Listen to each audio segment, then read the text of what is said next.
인생은 상실의 연속입니다. 우리가 산다고 하는 것은 날마다 무엇인가를 조금씩 잃어버리며 사는 것이라고 할 수 있을 것 같습니다.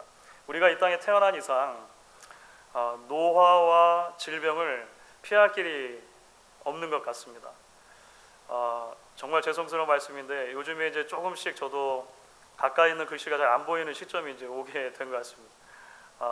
연전에 아내가 돋보기를 끼지 않으면 그 글씨가 잘 안 보인다고 하길래 웃었는데 이제 아내가 쓰지 않고 도수를 올려서 남은 거를 제가 쓰는 시점이 이르게 되었습니다.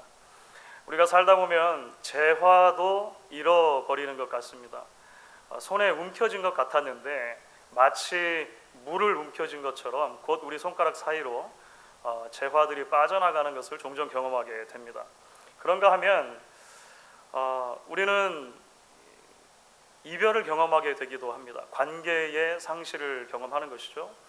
수많은 만남이 있는 만큼 수많은 헤어짐이 있는 것이 우리의 인생입니다. 그래서 때로는 가장 거대한 이별이라고 할 수 있는 죽음을 맞는 순간들도 오고 우리 인생 가운데 여러 가지 생각들을 하는 그런 시점들이 오곤 합니다.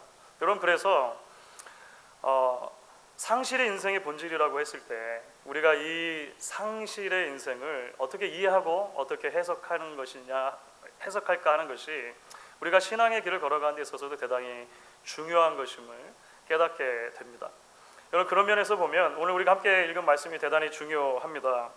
우리가 지난주부터 엘리야 선지자 이야기를 같이 나누고 있습니다. 이제 요단 근처 그릿 시냇가라고 하는 곳에서 시돈 땅의 사르밧이라고 하는 곳으로 무대가 바뀌게 되죠.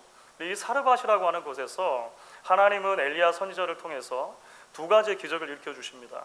우리가 이 두 가지 기적의 이야기를 통해 어떻게 상실로 가득 찬 인생 가운데서 여전히 삶의 의미를 발견하고 어떻게 참 신앙의 자리로 나아갈 수 있을 것인가에 대한 이야기를 듣게 됩니다. 오늘 이제 지난주 말씀을 기억을 해보시면 그 그릿 시냇가가 말라버렸습니다. 그릿 시냇가가 말라버린 다음에 이제 하나님께서는 엘리야 선지자에게 이렇게 이야기를 하시게 되는 거죠. 9절 말씀 보니까 너는 일어나 시돈에 속한 사르밧으로 가서 거기 머물라 내가 그곳 과부에게 명령하여 내게 음식을 주게 하였느니라. 여러분, 시돈 하면 떠오르는 사람이 있으셔야 되는데요. 지난주 말씀 기억하시면 혹시 시돈하면 떠오르는 사람 계십니까? 이세벨이 떠오르셔야 되는데 시돈은 이세벨, 아합 왕의 아내였던 이세벨의 고향입니다. 가나안 땅 중에서도 바알 숭배가 가장 성행했던 도시국가 중에 하나라고 할 수 있는 것이죠. 하나님께서 그 바알 숭배가 한창인 곳으로 선지자를 보내시면서 말씀하시는 것입니다. 내가 그곳 과부를 명령해서 너를 먹여주기로 다 준비가 되었다 말씀하세요. 그러니까 everything is arranged for you. 모든 게 너를 위해 다 준비됐다. 이렇게 말씀하시는 것처럼 보여져요. 제가 지난 6월 달에 저희 교단 총회에 참석하고 오지 않았습니까? 잠깐 그때도 말씀을 드렸던 것 같은데요. 이제 노회에서 보통 목사 총대 3명, 장로 총대 3명 이렇게 해마다 돌아가면서 지정을 하고 총대를 파송을 하는 것입니다. 정권을 가지고. 근데 저희 교단 같은 경우에는 그렇게 노회 전권을 위임받아서 총회의 총대로 참석을 하면 총회에 참석하는 기간 동안에 사용되는 모든 일절 부대 비용을 총회가 이제 감당을 하게 되어 있습니다. 그러니까 제 항공료부터 포함해서 숙박, 식사 이런 모든 것을 다 총회 교단이 그러니까 준비를 해주고 커버를 해주는 거예요. 심지어 이동 중간에 공항에서 식사를 해야 되면 점심 먹은 거, 공항에다가 차를 세워놓으면 주차 비용, 이런 모든 것들을 저희 교단이 다 커버를 해줍니다. Everything is arranged. 이럴 때 쓸 수 있는 말이죠. 모든 게 다 준비됐습니다. 몸만 오세요. 몸만 와서 열심히 회의하세요. 이렇게 하는 것이죠. 그러니까 우리가 엘리야 이야기를 읽다가 이 대목에 이르면 기대를 하게 되는 것입니다. 그렇구나. 하나님께서 바알 숭배가 한창 이루어지고 있는 그 한복판에서 정말 멋진 방법으로 선지자를 먹여주시려나 보다. 모든 게 다 레디, 모든 게 다 준비되었나 보다 생각하는 것이죠. 옛말에 부잣집은 망해도 3년 동안 먹을 게 있다고 했는데 그렇잖아요. 이 기근과 가뭄이 있는 상황 속에서 하나님께서 어떤 부자 과부 여인을 예비해 주시고 그를 통해서 선지자를 먹여주시는 것 같다. 우리 이제 상상하게 되는 것이죠. 그런데 여러분, 우리가 아는 것처럼 이야기가 진행이 되면서 그렇게 펼쳐지지가 않는 거예요. 그렇죠? 막상 엘리야가 사르밧으로 가서 한 여인을 만났을 때 그 여인이 처했던 사정이 그렇지가 않았던 것입니다. 여인을 만나가지고 조금의 물과 조금의 떡을 좀 가져달라고 부탁을 했거든요. 그렇게 부탁을 받았을 때 이 여인이 뭐라고 대답을 했습니까? 12절이죠. 여러분 이제 이거 같이 한번 읽어보려고 하는데요. 12절 말씀 같이 한번 읽습니다. 그가 이르되 당신의 하나님 여호와께서 살아계심을 두고 맹세하노니 나는 떡이 없고 다만 통에 가루 한 움큼과 병에 기름 조금뿐이라. 내가 나뭇가지 둘을 주워다가 나와 내 아들을 위하여 음식을 만들어 먹고 그 후에는 죽으리라. 너무나 한심하고 처량한 상황이죠. 그렇죠? 많은 것을 이미 잃어버린 여인이고 더군다나 이제 마지막 음식이라고 해도 바닥을 긁을 정도만 남아있는 것입니다. 이 여인은 지금 하나님이 무슨 명령을 하셨는지 전혀 몰라요.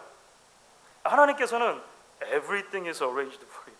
모든 게 다 너를 준비되어 있다 했는데 하나도 준비되어 있는 것 같지 않아 보이는 상황이 사실은 지금 현재 상황이라고 하는 것이죠. 사랑하는 여러분, 왜 하나님께서 하필이면 하나님의 종을 이제 계속적으로 먹여주시잖아요. 계속해서 공급해 주시잖아요. 이런 상황 속으로 몰아 넣느냐라고 하시는 것입니다. 우리의 질문은 그것인 거죠.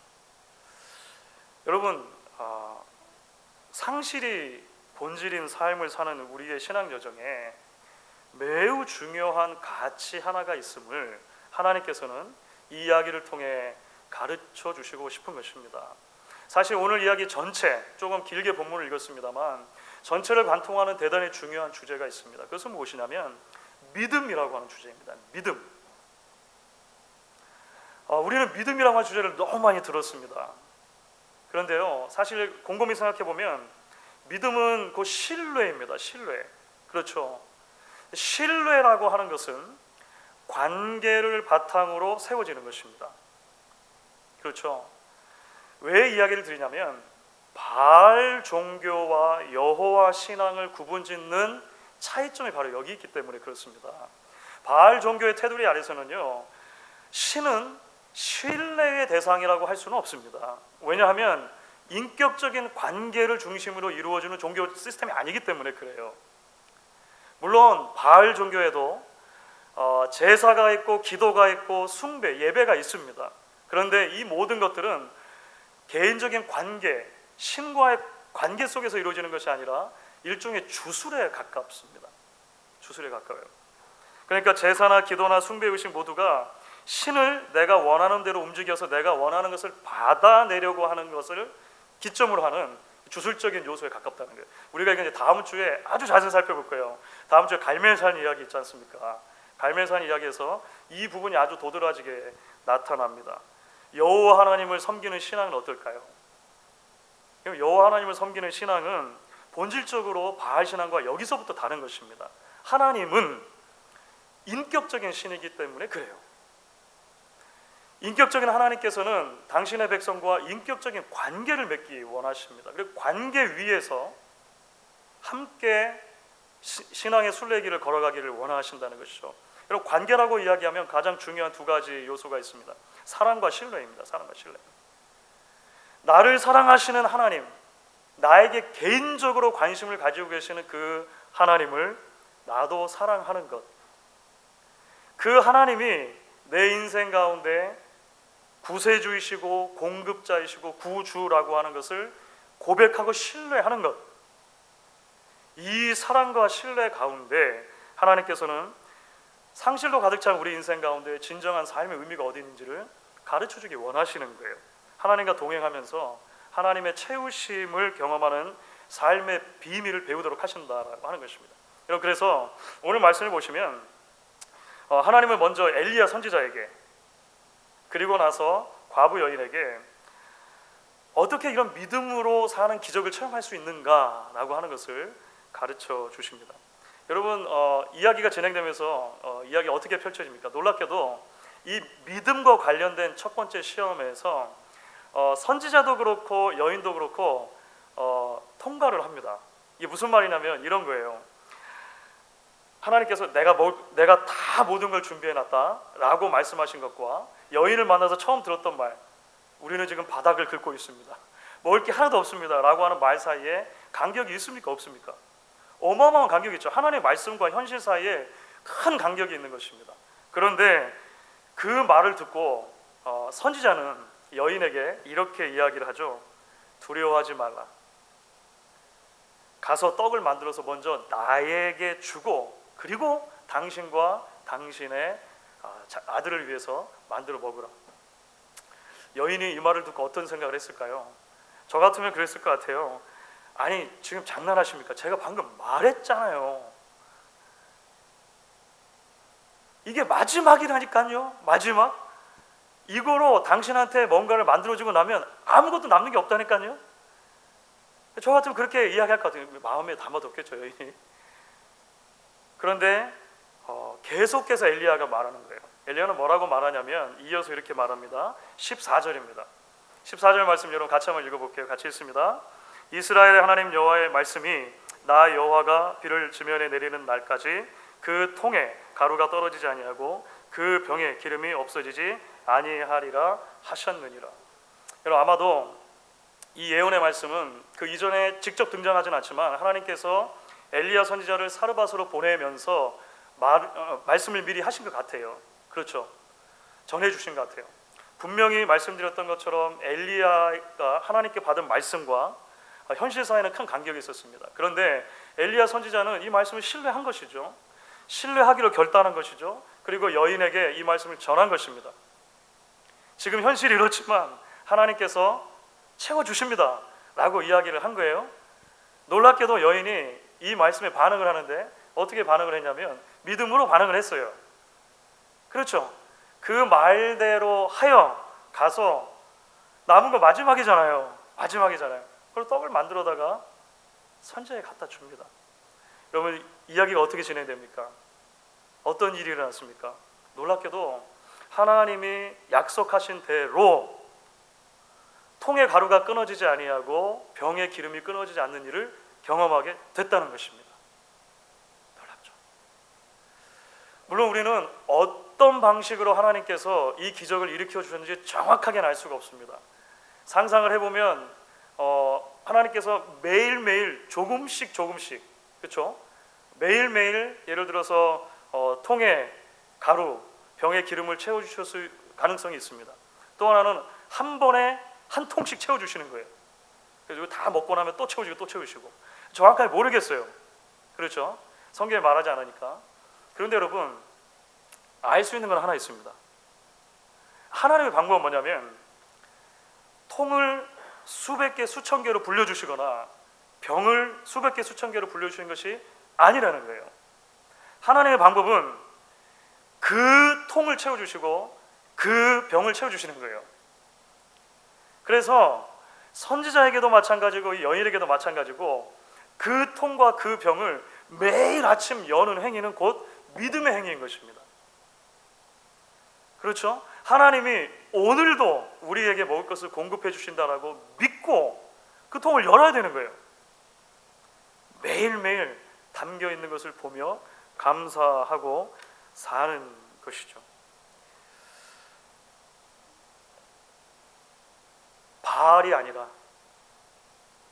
여호와 하나님이 우리의 구주이시고 우리의 주이시고 우리의 공급자다라고 하는 것을 이러한 방식을 통해서 하나님은 이들이 배워가기를 원하셨던 것입니다. 신약으로 넘어가면 여러분 바울 사도가 빌립보서에서 이런 고백을 한 적이 있습니다. 빌립보서 4장 19절입니다. 여러분들 잘 아시는 말씀이에요. 나의 하나님이 그리스도 예수 안에서 영광 가운데 그 풍성한 대로 너희 모든 쓸 것을 채우시리라. 여러분 이렇게 믿으십니까? 바울은 지금 감옥에 있습니다. 빌립보서는 우리가 알고 있는 옥중 서신 가운데 하나입니다. 풍요와 가장 거리가 먼 곳, 편안함과 가장 거리가 먼 곳, 그곳 어두운 감옥 안에서 바울은 이 고백을 드리고 있어요. 그런데 이 고백을 자세히 들여다보면 놀라운 지점을 발견하게 됩니다. 이런 바알 신앙의 특징, 바알 신앙이 약속하는 바는 이것입니다. 바알에게 열심히 제사를 드리면 내가 원하는 것을 다 얻을 수 있다라고 헛된 약속을 자꾸 심어주는 거예요. 바알 will provide what I want. 내가 원하는 것을 채워준다라고 말하는 거예요. 그런데 성경은 한 번도 우리가 원하는 모든 것을 하나님이 채워준다고 말한 적은 없습니다. 바울이 이야기한 것처럼 하나님은 우리의 쓸 것을 채우십니다. 쓸 것은 what we need이죠. 우리가 필요한 것을 채워주신다라고 하는 거예요. 하나님 우리가 있어야 할 것을 아시고 우리에게 필요한 것을 아시고 그 필요한 것을 날마다 공급해 주시는 하나님이라 우리에게 약속을 하시는 것이죠. 하나님은 내가 원하는 것이 아니라 내게 필요한 것들을 채우심으로 우리가 욕망이라고 하는 바알의 노예 상태에 머무는 것을 벗어나기 원하셨다라고 하는 것입니다. 그렇죠? 그렇게 하나님 자신을 신뢰하는 삶, 하나님과 계속 인격적인 관계를 맺는 삶, 그런 삶으로 저와 여러분을 부르신 것입니다. 그렇게 믿고 그렇게 하나님 앞에 살아가기로 결단할 수 있는 저와 여러분 될 수 있기를 간절히 바랍니다. 여러분 이제 상실로 가득한 인생 여정에 있어서 가장 중요한 가치가 믿음이다라고 하는 것을 하나님이 가르쳐 주시는데요. 이제 오늘 그 믿음이라고 하는 것을 가르쳐 주시기 위해서 오늘 이야기 가운데 이제 두 번째 기적 이야기로 자연스럽게 그 이야기가 연결이 됩니다. 이것은 대단히 극단적인 이야기로 이제 연결이 되는데요. 죽은 과부의 아들을 살려주시는 이야기를 통해서 하나님이 다시 한번 이 믿음의 문제를 강조해 주십니다. 사실 여러분 생각해 보면 통의 가루, 병의 기름이 떨어지지 않는 기적을 매일매일 경험하는 삶은요 양면성을 가지고 있습니다. 양면성. 무슨 말이냐면 이런 거예요. 우리가 사실 연약하기 때문에 그래요. 우리가 죄인이기 때문에 그렇습니다. 한편으로 필요를 채우시는 하나님을 바라보면서 날마다 그 통과 날마다 그 병을 보는 것이 내가 살아있는 것 자체가 기적이구나라고 하는 것을 느끼게 해요. 그렇죠. 하나님의 공급하시면 그런 것입니다. 날마다 하늘을 바라보면서 사는 삶 있잖아요. 날마다 이른 비와 늦은 비를 기대하며 사는 삶은 그런 거예요. 내가 살아있는 게 기적이구나. 오늘 하나님 앞에서 우리의 생명이 유지되는 것이 기적이구나. 감사하며 살게 해요. 그런데 다른 한편이 있습니다. 그 다른 한편은 뭐냐면 본질적으로 이 기적에만 의지해서 사는 삶은 우리로 하여금 어쩔 수 없이 위태하고 불안한 감정을 느끼게 하는 것입니다. 내일 아침에 통을 열었는데 없으면 어떡하지? 하는 거 있잖아요. 그렇죠? 이것은 하나님 문제가 아니라 우리가 문제인 거예요. 우리의 연약함 때문에 그러는데 우리는 모두 이런 걸 가지고 있어요. 18세기에 영국에 데이빗 휴미라고 하는 철학자가 있습니다. 데이빗 휴는 철학사에서는 회의론자로 아주 잘 알려져 있습니다. 이 데이빗 휴의 유명한 거위 이야기가 있습니다. 거위. 어느 날 거위에게 주인이 찾아옵니다. 사람이 다가오니까 거위가 깜짝 놀랐겠죠. 왜 사람이 다가오지? 그런데 이 거위에게 주인이 와서 사료를 주는 거예요. 먹이를 주는 것입니다. 처음에 의심을 하겠죠. 왜 사람이 나에게 먹이를 주지? 하지만 받아 먹습니다. 다음 날입니다. 또 주인이 와서 먹이를 줘요. 받아 먹습니다. 그 다음 날 또 옵니다. 받아 먹습니다. 점차적으로 똑같은 일이 반복되면서 이 거위의 마음이 바뀌는 거예요. 주인은 좋은 사람이구나. 사람은 좋은 것이구나. 나에게 계속해서 먹이를 공급해 주는구나 하고 믿게 된다는 거예요. 그런데 성탄절 전날 주인이 농장 문을 열고 들어오는데요. 한 손에 밥이 들려있는 게 아니라 도끼가 들려있다는 거예요. 그렇죠? 성탄절 상에 올릴 요리를 위해서 거위를 잡았다는 것입니다. 여러분 그래서 이 데이빗 휴미 뭐라고 이야기를 하냐면요. 지금까지 그래왔으니 앞으로도 쭉 그럴 것이다라고 믿는 것은 귀납법의 오류다라고 말을 해요. 그러니까 어떻게 그렇게 알 수 있냐는 거죠. 그러니까 데이빗 휴는 사실 대단히 극단적인 회의론자거든요. 100만 번이 같은 일이 일어났다도 한 번 일어나지 않을 가능성이 있다면 믿지 않아야 된다 이렇게 말하는 거예요. 사실은. 그렇죠. 그런데 여러분 곰곰이 생각해 보면 꼭 이런 회의론자가 아니더라도 모든 인간의 마음에는 일종의 그런 불안감이 있습니다. 여러분, 예를 들어서 영화를 보시다가 어떤 가족이 등장하는데 너무 이상적인 가족이에요. 모든 게 다 잘 돼요, 다.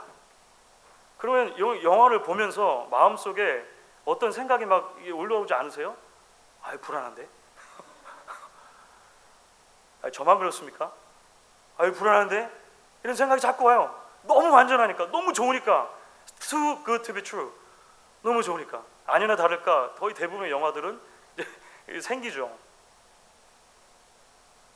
과연 이 여인의 집에도 그런 일이 생겼다는 거예요. 오늘 말씀을 보시면. 그렇죠. 이 여인의 집에도 날마다 먹을 것이 채워지고 우리의 생명이 유지되는 기적이 일어났는데, 어느 날 아침에 일어나 보니까요, 어떤 일이 일어났습니까? 하나밖에 없는 아들이 병이 들었다는 거예요. 그 아들이 죽었다는 것입니다. 이 아들이 어떤 아들입니까? 마지막 빵 한 조각 먹고 죽으려고 했는데 살려주신 아들이잖아요, 말하자면. 그렇죠? 생명을 연장시켜 유지시켜 준 아들이잖아요. 그 아들이 죽어버린 것이죠. 불행 중에서도 가장 큰 불행이라 생각하는 일이 일어나 버린 것입니다. 상실 중에 가장 극단적인 상실이라고 할 수 있을 거예요. 이 상실을 여인이 경험했다라고 하는 것입니다. 여러분, 이 두 번째 믿음의 테스트에서는요, 놀랍게도 여인과 선지자가 모두 처음에는 실패합니다. 이 여인이 아들이 죽고 나자 어떻게 반응했는지 한번 보십시오. 그 18절을 보시면 엘리야 선지자에게 이렇게 말하는 거예요. 하나님의 사람이여, 당신이 나와 더불어 무슨 상관이 있기로 내 죄를 생각나게 하고 또 내 아들을 죽게 하려고 내게 오셨나이까. 계속 좋은 일이 벌어지지만 불안한 거죠.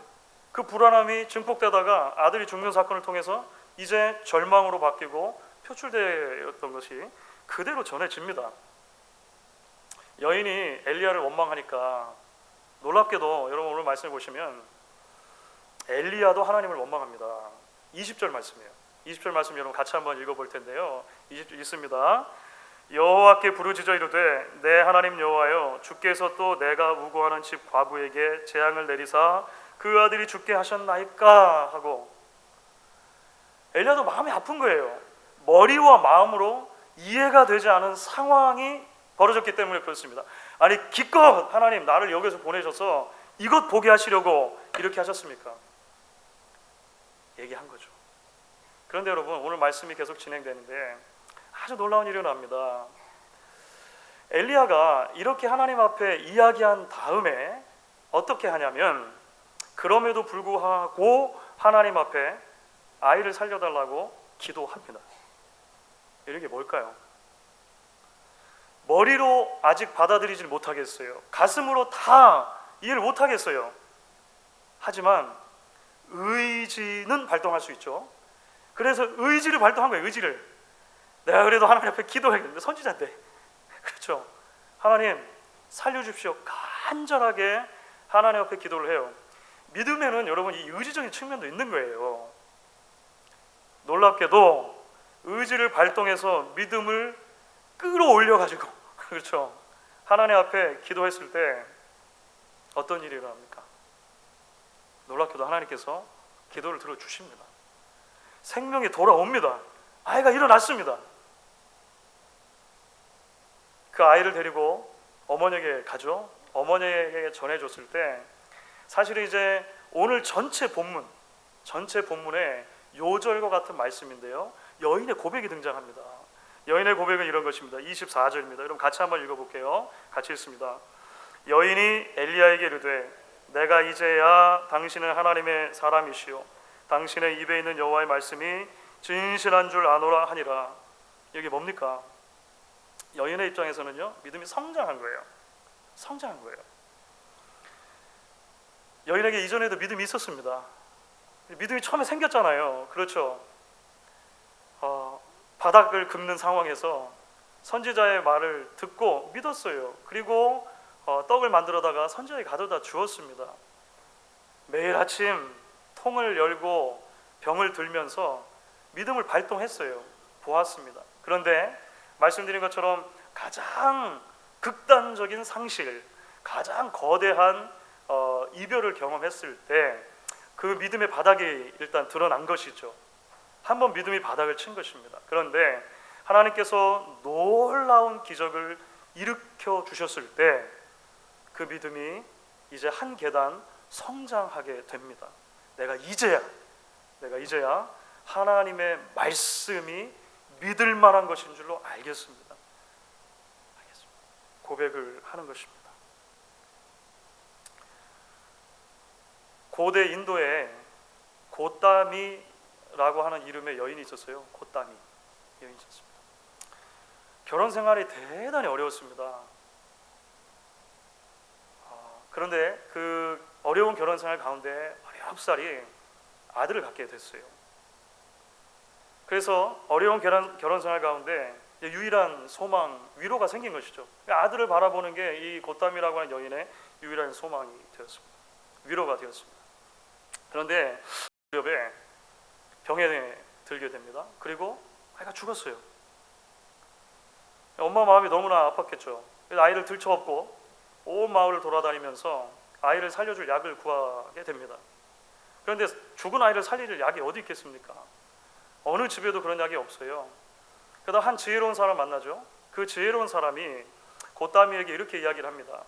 내가 죽은 아들을 살릴 수 있는 약은 어디 있는지 모르지만 그것을 알고 있는 사람을 알고 있다 라고 하면서 이 고따미라고 하는 여인을 붓다에게 데려갑니다.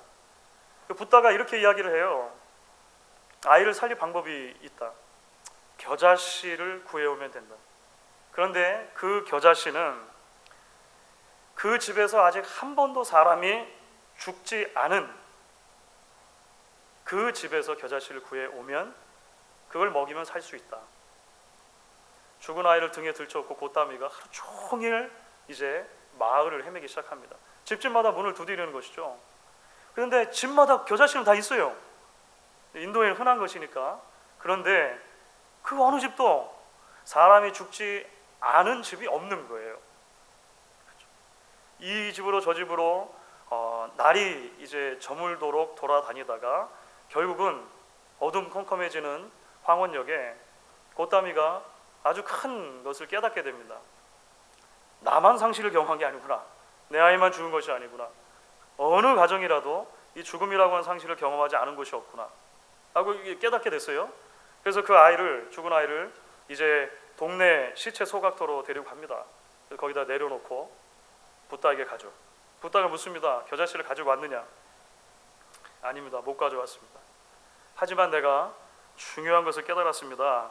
모든 존재는 언젠가 죽는다는 것과 인생이 무상하다는 것을 깨달았습니다.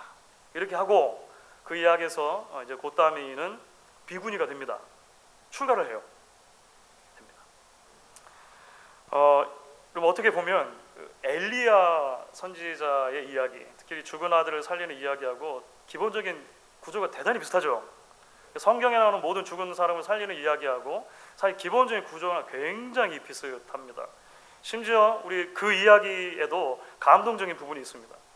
읽으면서 그 이야기를 들으면서 뭉클한 부분이 분명히 우리에게 있는 것 같아요. 그런데 여러분, 성경 이야기와 고따미의 이야기 사이에 아주 큰 차이점이 하나가 있습니다. 성경도 죽음이 가장 생의 마지막 종착지이다라고 하는 것을 인정하고 이야기를 합니다.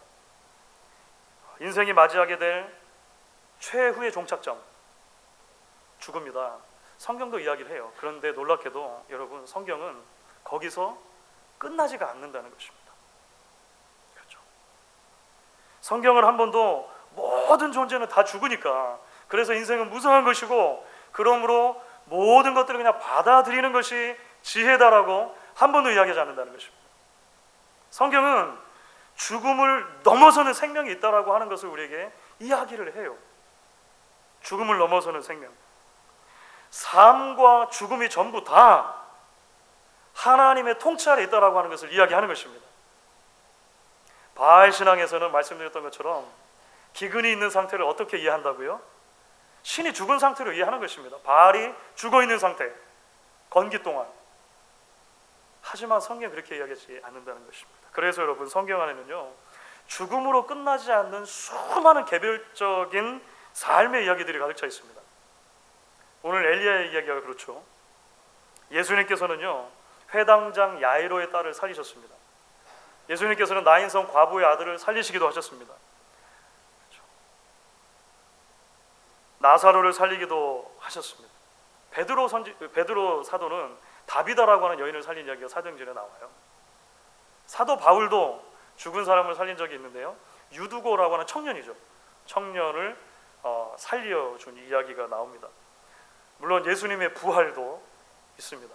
여러분, 예수님의 부활을 제외하고 사실 성경에 나오는 모든 죽은 사람이 살아난 이야기는요, 그 살아난 사람이 영원토록 살지는 않습니다. 그렇죠. 예수님이 한번 살려주셨어요. 그 사람이 영원토록 삽니까? 아니요, 또 죽어요. 나사로를 무덤에서 꺼내주셨는데요, 그 나사로는 생명이 다해서 또 죽었을 것입니다. 이거 이상하지 않아요? 어차피 죽을 건데. 그렇죠. 천국 갈 건데 왜 굳이 살려주시느냐라고 하는 것입니다. 물론 우리 최종적인 부활에 대한 증거이기도 합니다. 하지만 궁극적으로는요, 삶도 죽음도 전부 다 하나님의 통치 아래 있다는 것을 우리에게 이야기해 주는 것입니다.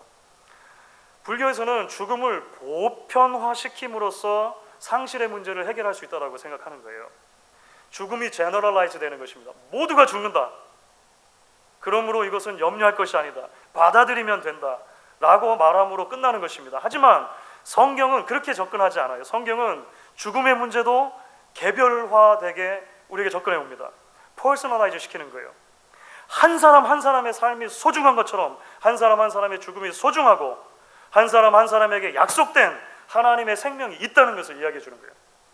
저는 이것이 가장 큰 차이라고 생각합니다. 가장 큰 차이. 성도의 삶이나 그래서 결국 지속되는 상실 속에서도 나의 삶과 주인이신 하나님을 신뢰하며 믿음으로 사는 삶이다 라고 하는 것을 웅변해 주는 것이죠.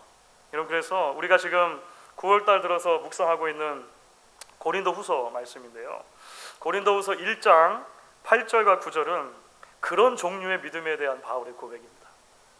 여러분, 같이 한번 한 목소리로 8절과 9절 말씀 읽어보도록 하겠습니다.